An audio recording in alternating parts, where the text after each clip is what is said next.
नमस्कार दोस्तों, स्वागत करते हैं आप सभी का। दोस्तों, बिहार एसआई पीटी का आप सभी लोग का डेली बेस पे प्रैक्टिस सेट चलाया जा रहा है। ये आपका सेट नंबर देखा जाए तो 10 नंबर का है। इसके पहले का भी 9 प्रैक्टिस सेट अपलोड कर दिया गया है। अगर आप लोगों ने नहीं लगाया है तो उसको जाइए तुरंत लगा लीजिए, रिवीजन बेहतर कर लीजिए।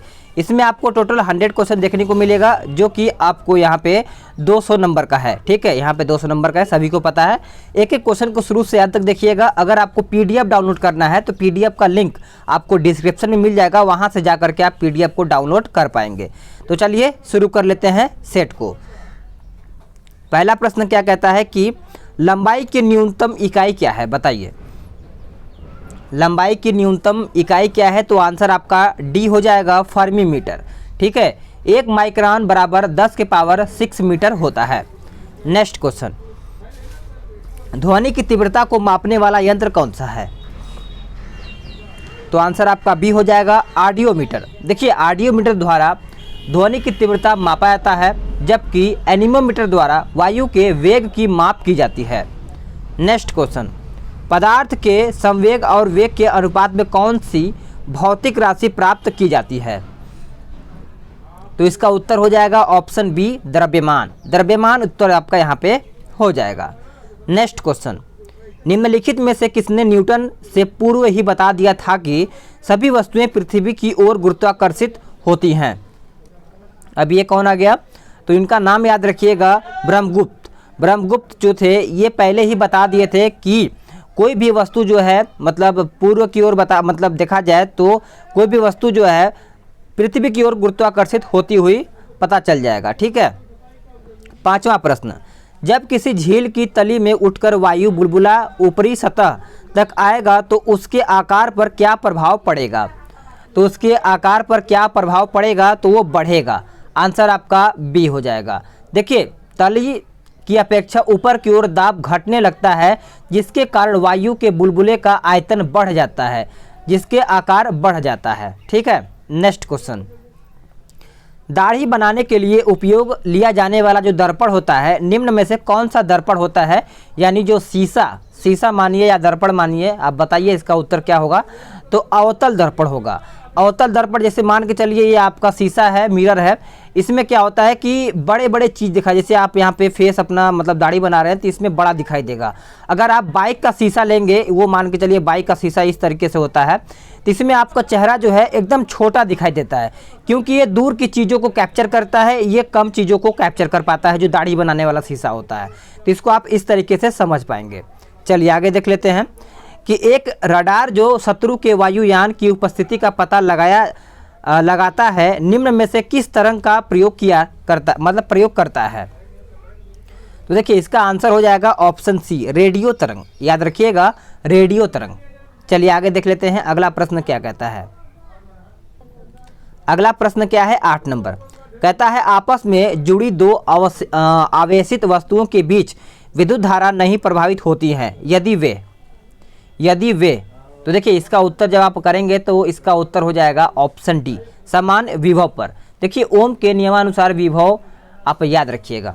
चलिए आगे देख लेते हैं। इसमें देखिए, आपको सम्मिलित करके बताना है सूची 1 और सूची 2 को। तो चलिए अच्छे से देखते हैं। रेडियो आपका चला जाएगा मार्कोनी द्वारा। उसके बाद सेफ्टी लैंप आपका चला जाएगा डेवी के द्वारा। एक्स किरणें यह आपका चला जाएगा रॉन्टजन, यह आविष्कारक हैं। और ट्रांजिस्टर यह आपका चला जाएगा जॉन बॉर्डिन, तो ये दूसरा में चला जाएगा। इस तरीके से आप इसको मैच करा सकते हैं। एक ही प्रकार के परमाणु निम्न में से किस में मिलते हैं? तो ये मिलते हैं आपके प्राकृतिक तत्वों में। आंसर याद रखिएगा, ए उत्तर हो जाएगा। अगला क्वेश्चन, जल अपघटन में ऊर्जा किस रूप में उत्पन्न होती है? तो देखिए, ये आपका उत्पन्न होती है उष्मा के रूप में। याद रखिएगा, 11 का आंसर सी हो जाएगा। जल अपघटन वह प्रक्रिया है जिसमें लवण के आयरन और जल के आयन या अणु परस्पर संयोग करके अम्लीय या फिर क्षारीय घोल को बनाते हैं। इसे हम क्या कहते हैं? ऊर्जा उष्मा के रूप में निकलती है। चलिए आगे देख लेते हैं। निम्नलिखित में से कौन सा एक पदार्थ बहुत कठोर और बहुत तन्य है? तो इसका आंसर हो जाएगा नाइक्रोम। नाइक्रोम उत्तर हो जाएगा। नेक्स्ट क्वेश्चन, अशुद्ध जल से बड़ी मात्रा में पेयजल निम्न में से किस विधि द्वारा तैयार किया जाता है? तो किस विधि के द्वारा तैयार किया जाता है? तो आपका आंसर आपका सी हो जाएगा, निर्लवणीयकरण द्वारा ये आपका तैयार किया जाता है। 13 का आंसर आपका सी हो जाएगा। नेक्स्ट क्वेश्चन, क्वेश्चन नंबर आपका 14 है, इसमें भी आपको मिलान करके बताना है। तो चलिए इसको अच्छे से देखते हैं। कास्टिक सोडा आपका चला जाएगा सोडियम हाइड्रोक्साइड, सोडियम हाइड्रोक्साइड, और हाइपो आपका चला जाएगा सोडियम थायोसल्फेट, ठीक है, इसमें आपका चला जाएगा। नीला थोथा आपका चला जाएगा कॉपर सल्फेट, और जो आपका बैंकिंग सोडा है यह आपका चला जाएगा सोडियम बाइकार्बोनेट, ठीक है। चलिए अगला प्रश्न है कि निम्नलिखित में से कौन से बहुलक का प्रयोग बुलेट प्रूफ वस्त्र बनाने में किया जाता है। तो ये मैंने कई बार आपको बता दिया है, तो इसका आंसर आपका हो जाएगा पॉलीएमाइड, पॉलीएमाइड आपका यहाँ पे उत्तर हो जाएगा। नेक्स्ट क्वेश्चन, जेनेटिक्स निम्नलिखित में से किसका अध्ययन है। देखिए ये आपका अध्ययन करता है आनुवांशिकता और विचरण, करेक्ट आंसर आपका 16 का डी हो जाएगा। जेनेटिक्स जीव विज्ञान की वह शाखा है जिसके अंतर्गत जीवधारियों में जीनों, आनुवांशिकता और विचरण का अध्ययन किया जाता है। अगला क्वेश्चन, एक जीन एक एंजाइम की परिकल्पना निम्न में से किसने किया था। तो निम्न में से किसने किया था, तो बीडल और टेटम ने किया था, आंसर आपका डी हो जाएगा। जबकि उत्परिवर्तन का सिद्धांत ह्वागो डी ब्रीज द्वारा किया गया था, विकास का सिद्धांत डार्विन ने दिया था। तो इस पॉइंट को भी याद रखिएगा। पौधे के कौन से भाग से हल्दी प्राप्त होती है। तो पौधे के किस भाग से, तो तना के भाग से आपका हल्दी प्राप्त किया जाता है, आंसर आपका बी हो जाएगा, ठीक है। चलिए अगला प्रश्न है कि मानव शरीर में प्रचुर मात्रा में पाए जाने वाला तत्व निम्नलिखित में से कौन है। तो निम्नलिखित में से देखा जाए तो आपका ऑक्सीजन हो जाएगा। ऑक्सीजन आपका 65% पाया जाता है। उसके बाद आपका कार्बन देखा जाए तो कार्बन 18%, और बात करें हम हाइड्रोजन के बारे में तो हाइड्रोजन 10%, और बात करेंगे नाइट्रोजन के बारे में तो 3%, और कैल्शियम 1.4%, फास्फोरस 1.1%। तो सभी को याद रखिएगा। कौन से परिवर्तन में ट्रिप्सिन एंजाइम उत्प्रेरक का कार्य करता है। तो इसका आंसर हो जाएगा प्रोटीन को अमीनो अम्ल द्वारा, आंसर आपका सी हो जाएगा। अगला क्वेश्चन, निम्नलिखित विटामिनों में से कौन सा किसी स्वप्न को पर्याप्त अवधि तक याद रखने में सहायक होता है। तो इसका आंसर देखिए याद हो जाएगा आपको विटामिन B6। विटामिन B6 स्वप्नों को याद रखने में मददगार साबित होता है। मांस अनाज इसका मुख्य स्रोत है, इसकी कमी से त्वचा रोग होता है, ठीक है, इस पॉइंट को याद रखिएगा। अगर आपको क्या बोलते हैं कि अपना सपनों को याद रखना है तो आप विटामिन B6 का सेवन कीजिए, अच्छे से आप सपनों को याद रखेंगे। मानव रक्त की श्यानता का कारण क्या है। तो देखिए इसका उत्तर आपका हो जाएगा ऑप्शन ए, रक्त में प्रोटीन, याद रखिएगा ए उत्तर हो जाएगा।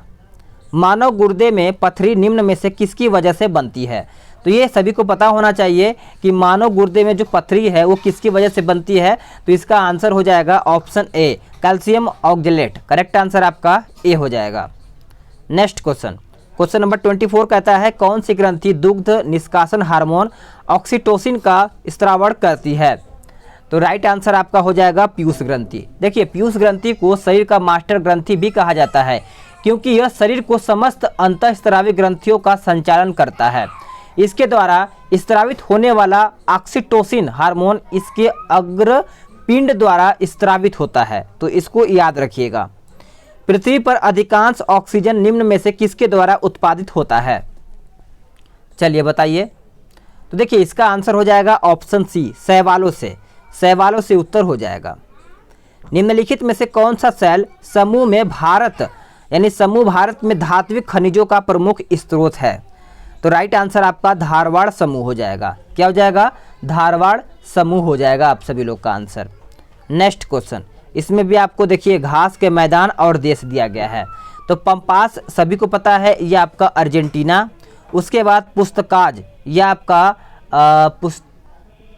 यहाँ पे देखिए थोड़ा सा पुस्ताज, यहाँ पे पुस्ताज लिखा है, चलिए कुछ भी है, ये हंगरी में जाएगा।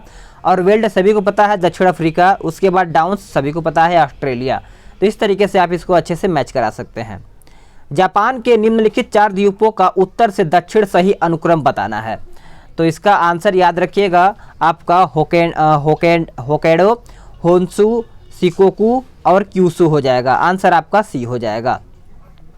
अगला question, question number 29, Madhya Pradesh का मांजाल खंड निम्नलिखित में से किस खनिज के उत्पादन में देश में अग्रणी है? तो देखिए 29 का उत्तर आपका हो जाएगा ऑप्शन सी, तांबा। देखिए मध्य प्रदेश का मालांजखंड तांबा अयस्क के लिए प्रसिद्ध है। मध्य प्रदेश का नेपा नगर अखबारी कागज के लिए प्रसिद्ध है। तो अखबारी कागज को भी आप याद रखिएगा। नेक्स्ट क्वेश्चन है 30। निम्नलिखित में से कौन सा लौह इस्पात संयंत्र लौह अयस्क और कोयला क्षेत्र में न होकर दोनों लगभग मध्य में स्थित है? तो इसका आंसर आप क्या करेंगे? तो जमशेदपुर मारिएगा। जमशेदपुर आपको पता है कहाँ पे है, तो ये आपका झारखंड में पड़ जाता है। ठीक है, अगला क्वेश्चन 2011 की जनगणना के अनुसार भारत में दशकीय जनसंख्या वृद्धि दर पूछा गया है। तो इसको याद रखिएगा 17.64% आपका यहाँ पे हो जाएगा। अगला क्वेश्चन, पृथ्वी की सतह से अंदर की ओर जाने पर 1 डिग्री सेंटीग्रेड की दर से तापमान बढ़ता है कितना? तो इसको याद रखिएगा सभी लोग। करेक्ट आंसर आपका प्रति 32 मीटर हो जाएगा।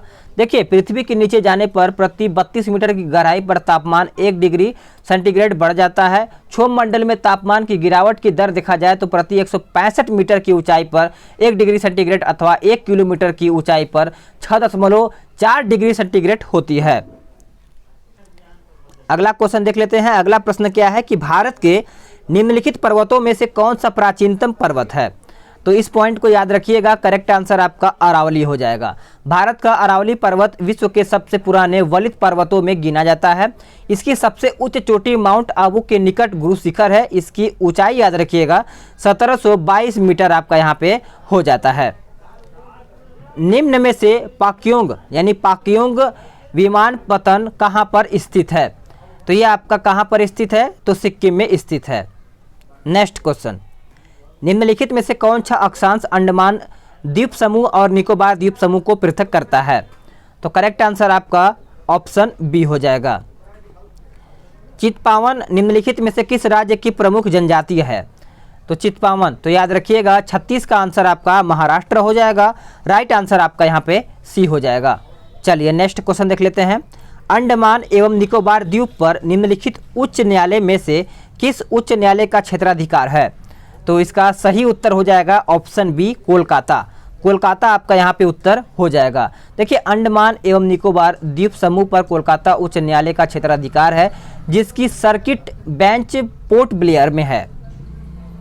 अगला क्वेश्चन, क्वेश्चन नंबर 38 कहता है कि जिला न्यायाधीश की नियुक्ति किस अनुच्छेद के तहत की जाती है? तो देखिए ये आपका किया जाता है अनुच्छेद 233 के तहत। इस पॉइंट को याद रखिएगा। 233 के तहत जिला न्यायाधीश की नियुक्ति की जाती है। भारत सरकार अधिनियम 1935 में अंतर्विष्ट अनुदेश पत्र को वर्ष 1950 में भारत के संविधान में किस रूप में समाविष्ट किया गया था? तो देखिए इसका सही आंसर हो जाएगा ऑप्शन बी, राज्य के नीति निर्देशक तत्व। ये कहाँ से लिया गया है? तो ये आपका आयरलैंड से लिया गया है, भाग 4 में है और 36 से 51 अनुच्छेद इसके अंतर्गत आता है। अगला क्वेश्चन है 40 नंबर। संसदीय शासन व्यवस्था के कथन में निम्नलिखित बिंदुओं पर विचार कीजिए और असत्य की पहचान करके बताइए। तो इसमें असत्य देखना है तो वीडियो रोक करके आंसर आप कर सकते हैं। तो इसका आंसर डी हो जाएगा। संसदीय शासन व्यवस्था को कनाडा के संविधान से लिया गया है, यही आपका गलत है। संसदीय शासन व्यवस्था को ब्रिटेन की संविधान से लिया गया है, जबकि संघात्मक व्यवस्था को कनाडा से लिया गया है। तो इस पॉइंट को याद रखिएगा। अगला क्वेश्चन, निम्नलिखित में से किस अधिनियम के अंतर्गत भारतीय विधान परिषद को बजट पर बहस करने की शक्ति प्राप्त हुई है? तो देखिए इसका आंसर आपका बी हो जाएगा। भारतीय परिषद अधिनियम 1892 के तहत ये आपका हुआ था। नेक्स्ट क्वेश्चन है 42। निम्नलिखित में से कौन सुमेलित नहीं है? इसमें से बताइए, अच्छे से देखिए कौन सुमेलित नहीं है। तो देखिए करेक्ट आंसर आपका बी हो जाएगा। मूल अधिकार एवं अल्पसंख्यक समिति डॉक्टर भीमराव अंबेडकर से संबंधित है, यही आपका गलत है। देखिए मूल अधिकार एवं अल्पसंख्यक समिति के अध्यक्ष किस हैं? तो सरदार वल्लभ भाई पटेल थे। ठीक है, चलिए अगला है कि संसद के दोनों सदनों की संयुक्त बैठक का प्रावधान किस देश के संविधान से ग्रहण किया गया है? तो ये किस देश के संविधान से ग्रहण किया गया है? तो ऑस्ट्रेलिया हो जाएगा। निम्नलिखित में से किसने पहली बार भारत के लिए संविधान सभा के सिद्धांत को स्वीकृत किया है? तो राइट आंसर देखा जाए तो आपका बी उत्तर हो जाएगा, अगस्त प्रस्ताव। देखिए अगस्त प्रस्ताव आपका वर्ष 1934 में पहली बार भारत के लिए एक संविधान सभा के निर्माण का विचार M.N. रॉय द्वारा प्रस्तुत किया गया था। नेक्स्ट क्वेश्चन है क्वेश्चन नंबर 45। भारत के संविधान के निर्माताओं का मत निम्नलिखित में से किसमें प्रतिबिंबित होता है? तो देखिए इसका सही आंसर हो जाएगा 45 का ऑप्शन ए उद्देश्य का। राइट आंसर ए हो जाएगा, नोट करिएगा, याद रखिएगा, इसका सही उत्तर ए हो जाएगा। नेक्स्ट क्वेश्चन है 46। भारत के संविधान के तहत निम्नलिखित में से कौन एक मौलिक अधिकार नहीं है? तो देखिए इसमें मौलिक अधिकार नहीं है पूछा गया है, तो आप मारिएगा नागरिकता का अधिकार। नागरिकता का अधिकार देखा जाए तो इसका वर्णन भाग 2 में किया गया है 5 से 11 तक। संविधान के भाग 3 में अनुच्छेद 12 से 35 तक मूल अधिकारों का वर्णन है। चलिए अगला देख लेते हैं। क्वेश्चन नंबर 47 क्या कहता है? कहता है निम्नलिखित में से किस याचिका का शाब्दिक अर्थ होता है हम आदेश देते हैं? तो इस याचिका का बताइएगा, तो आंसर इसका हो जाएगा ऑप्शन बी परमादेश। परमादेश का अर्थ यही होता है कि हम आदेश देंगे कि अगला कोई कार्य करेगा, क्योंकि बिना आदेश का कोई कार्य नहीं कर पाता है। ठीक है, चलिए अगला प्रश्न देख लेते हैं 48। तीव्रतम समावेशी विकास किस पंचवर्षीय योजना का मुख्य लक्ष्य था? तो इस पॉइंट को याद रखते हुए आंसर करिएगा 11वीं पंचवर्षीय योजना। ये कब से कब तक था? तो 2007 से 12 तक इसका कार्यकाल था। ठीक है, चलिए आगे देख लेते हैं। सर्व शिक्षा अभियान योजना के वित्तीय व्यवस्था हेतु केंद्र तथा राज्य सरकार का योगदान किस अनुपात में होता है? तो सही आंसर आपका 50:50 हो जाएगा। ठीक है, नई आर्थिक नीति के 3 प्रमुख आयाम कौन से थे? तो राइट आंसर सभी को याद होना चाहिए, आपका उपयुक्त सभी हो जाएगा, निजीकरण, उदारीकरण, उसके बाद वैश्वीकरण। तो करेक्ट आंसर आपका यहाँ पे डी हो जाएगा। नेक्स्ट क्वेश्चन, मुद्रा की दशमलव प्रणाली की शुरुआत भारत में कब की गई थी? तो ये कब किया गया था? तो ये किया गया था आपका 1 अप्रैल 1957 में। क्या हो जाएगा? 1 अप्रैल 1957 आंसर याद रखिएगा। अगला प्रश्न है क्वेश्चन नंबर 52। रंगराजन समिति का संबंध किससे है? रंगराजन समिति का संबंध किससे है? तो भुगतान संतुलन से है। नेक्स्ट क्वेश्चन, जीवमंडल आरक्षित परिपक्षण क्षेत्र है। तो इसका आंसर हो जाएगा ऑप्शन डी आनुवांशिक विभिन्नता के। अगला क्वेश्चन है, देख लेते हैं। 54 कहता है कि निम्न आरक्षित क्षेत्रों पर विचार करके बताइए, यानी कौन सा बांध आरक्षित क्षेत्र घोषित है? तो इसका आंसर 54 का क्या करेंगे? तो केवल 1, 3, 4 बांदीपुर, उसके बाद मानस, सुंदरवन। बांदीपुर कर्नाटक, मानस असम और सुंदरवन सभी को पता है कहाँ पे है? तो पश्चिम बंगाल में है। विश्व का प्रथम एयरपोर्ट कौन है जो पूरी तरह सौर ऊर्जा से संचालित है? तो ये आपका कौन सा है? तो याद रखिएगा कोची हो जाएगा। 2015 में केरल का कोची हवाई अड्डा दुनिया का पहला सौर ऊर्जा द्वारा संचालित हवाई अड्डा बन गया है। नेक्स्ट क्वेश्चन, इको मार्क उन भारतीय उत्पादों को दिया जाता है जो आपका पर्यावरण के प्रति मैत्रीपूर्ण हो, यानी मैत्रीपूर्ण हो, उसी को आपका इको मार्क दिया जाता है। नेक्स्ट क्वेश्चन, विश्व मौसम विज्ञान संगठन का मुख्यालय कहाँ पर स्थित है? तो यह आपका देखा जाए तो जेनेवा में स्थित है। नेक्स्ट क्वेश्चन है कि निम्नलिखित में से युद्ध में अंग्रेजों ने फ्रांसीसियों को बुरी तरह परास्त किया था, कौन से युद्ध में? तो याद रखिएगा आंसर आपका वांडीवास का युद्ध हो जाएगा। वांडीवास का युद्ध हुआ कब था ये पॉइंट याद रखना है, तो 1760 में ये पॉइंट याद रखना है। ठीक है, चलिए आगे देख लेते हैं। कहता है ब्लैक होल की घटना कहाँ घटित हुई थी? यह आपका घटित हुआ था कोलकाता में। करेक्ट आंसर आपका डी हो जाएगा। भारतीय सिविल सेवा में सफलता प्राप्त करने वाले प्रथम भारतीय कौन थे? तो प्रथम भारतीय कौन थे? तो सत्येंद्र नाथ टैगोर हो जाएगा। ठीक है, सत्येंद्र नाथ टैगोर, और ये रविन्द्रनाथ टैगोर के बड़े भाई हैं। इनका निधन 1923 में कोलकाता में हुआ था। शीत युद्ध से क्या अभिप्राय है? तो इसका सही आंसर क्या हो जाएगा? तो इसका सही आंसर देखा जाए तो डी हो जाएगा उपयुक्त सभी। पूर्व एवं पश्चिम के बीच तनाव, पूंजीवादी तथा साम्यवादी देशों के बीच वैचारिक दुश्मनी, उसके बाद महाशक्तियों के मध्य तनाव। अगला क्वेश्चन, ब्रिटिश वस्तुओं के बहिष्कार को राष्ट्रीय नीति के रूप में कब अपनाया गया था? तो ये अपनाया गया था 1905 में। ठीक है, अगला क्वेश्चन कहता है अगस्त 1947 में स्वतंत्रता दिवस के समारोह में निम्न में से कौन नेता उपस्थित नहीं था? तो कौन सा नेता उपस्थित नहीं था? तो महात्मा गांधी हो जाएंगे। आंसर आपका ए हो जाएगा। वे बंगाल के नोआखली में होने वाले सांप्रदायिक दंगों को शांत करा रहे थे। नेक्स्ट क्वेश्चन, संविधान सभा द्वारा उद्देश्य प्रस्ताव को कब स्वीकार किया गया था?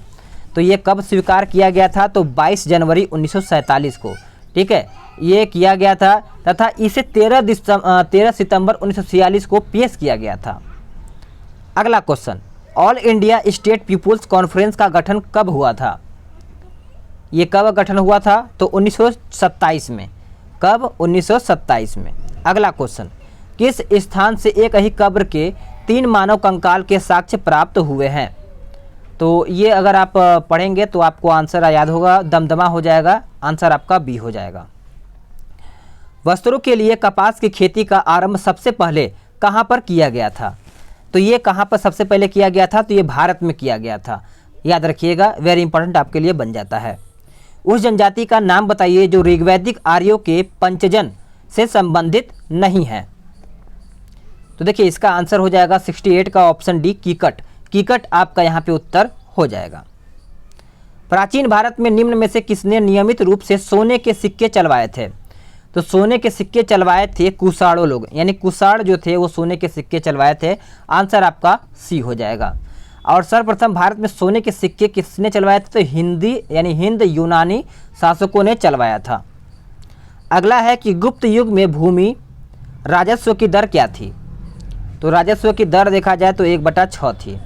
अगला है कि आज़ादी फ्रीडम फैसिज्म फिक्शन पुस्तक के लेखक कौन बने हैं? तो बताइए इसका आंसर क्या होगा? तो इसका आंसर देखिए हो जाएगा अरुंधति राय। चलिए आगे देख लेते हैं। अगला प्रश्न है कि ग्लोबल इनोवेशन इंडेक्स 2020 में भारत का स्थान क्या है? तो भारत का स्थान देखा जाए तो 48वां है, आंसर आपका डी हो जाएगा। विश्व रक्तदान दिवस कब मनाया जाता है? तो विश्व रक्तदान दिवस देखा जाए तो 14 जून को मनाया जाता है, आंसर आपका डी हो जाएगा। आरबीआई के चौथे डिप्टी गवर्नर किसे नियुक्त किया गया है? तो ये किसे नियुक्त किया गया है? तो एम राजेश्वर राव हो जाएगा, आंसर आपका क्या हो जाएगा? 74 का बी हो जाएगा। करंट अफेयर का है। निम्नलिखित में से कौन मोरक्को की राजधानी है?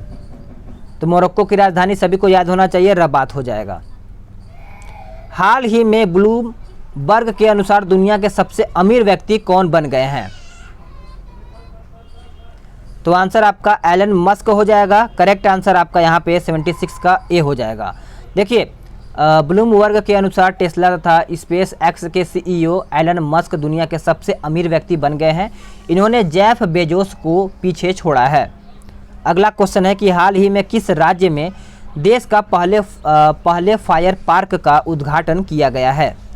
तो सही आंसर देखा जाए तो आपका उड़ीसा हो जाएगा। क्या हो जाएगा? उड़ीसा। हाल ही में किस राज्य ने बर्ड फ्लू को राज्य आपदा घोषित किया है? ये कौन सा राज्य है? तो केरल राज्य हो जाएगा।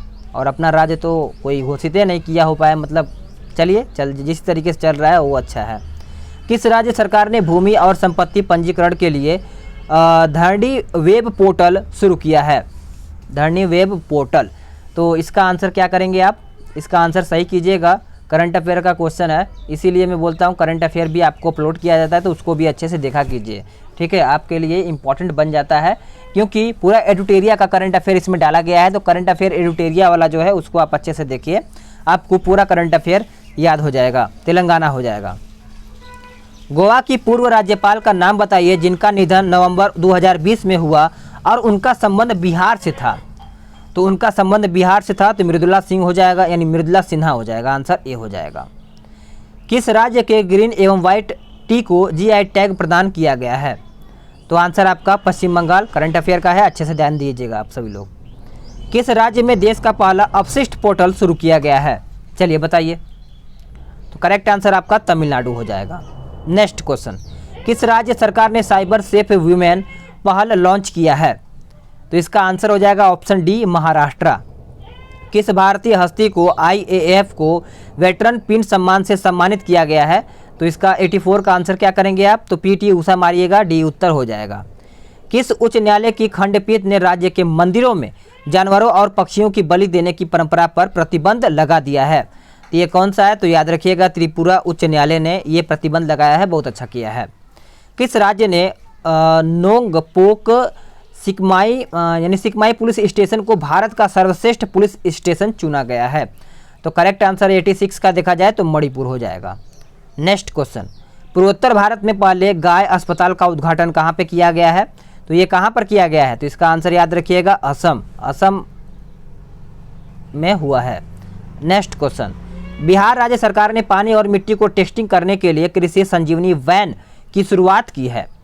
तो कौन सा राज्य सरकार है? तो राज्य सरकार का नाम याद रखिएगा, वेरी इंपॉर्टेंट आपके लिए बन जाता है, कर्नाटक हो जाएगा। अगला क्वेश्चन है कि जनवरी 2021 में मनीष चौहान को किस देश का राजदूत नियुक्त किया गया है? तो देखिए इसका उत्तर आप याद रखिएगा, पुर्तगाल हो जाएगा। अगला क्वेश्चन है कि वर्ल्ड सिटीज सम्मेलन 2020 का आयोजन कहाँ पे किया गया है? तो ये आपका किया गया है सिंगापुर में। थोड़ा सा फास्ट करेंगे क्योंकि बाहर शोर सुनाई दे रहा होगा आप सभी लोग को, ठीक है। चलिए, आईसीसी चैंपियन ट्रॉफी 2021 का आयोजन कहाँ पे किया जाएगा? तो देखिए ये आपका किया जाएगा कहाँ पे? तो भारत में किया जाएगा, सभी को पता होना चाहिए। इसरो द्वारा कहता है कि इसरो द्वारा भारत में मानव अंतरिक्ष उड़ान केंद्र कहाँ पे स्थापित किया जाएगा? तो ये कहाँ पे स्थापित किया जाएगा? तो देखा जाए तो आपका कर्नाटक हो जाएगा। नेक्स्ट है कि स्वच्छता सर्वेक्षण रिपोर्ट 2020 के अनुसार 10 लाख से अधिक आबादी वाले शहर में सबसे स्वच्छ शहर कौन सा है? तो सबसे स्वच्छ देखा जाए तो इंदौर हो जाएगा। नेक्स्ट है कि सतत विकास लक्ष्य सूचकांक 2019-20 में प्रथम स्थान किस राज्य को मिला है? तो ये मिला है केरल राज्य को। अगला क्वेश्चन, आर्थिक सर्वेक्षण 2019-20 के अनुसार वर्ष 2019 में उपभोक्ता मूल्य सूचकांक पर आधारित महंगाई दर कितनी रही है? बताइए क्या है आंसर? आंसर सभी को याद होना चाहिए। करेक्ट आंसर आपका हो जाएगा ऑप्शन डी, 4.1%। अगला है कि VGA से तात्पर्य क्या है? तो VGA से क्या तात्पर्य है आप कमेंट के माध्यम से बता सकते हैं, क्योंकि हर एक प्रैक्टिस सेट में आपको एक क्वेश्चन कमेंट के माध्यम से आंसर करना होता है, ठीक है। चलिए, निम्न में से कौन सही सुमेलित है? तो कौन सही सुमेलित है? तो गेटवे ऑफ इंडिया मुंबई, यही आपका सही है, जो कि 97 का आंसर आपने कर दिया होगा। चलिए, भारत का पहला समुद्री संग्रहालय कहाँ पे खोला जाएगा? तो ये कहाँ पे खोला जाएगा?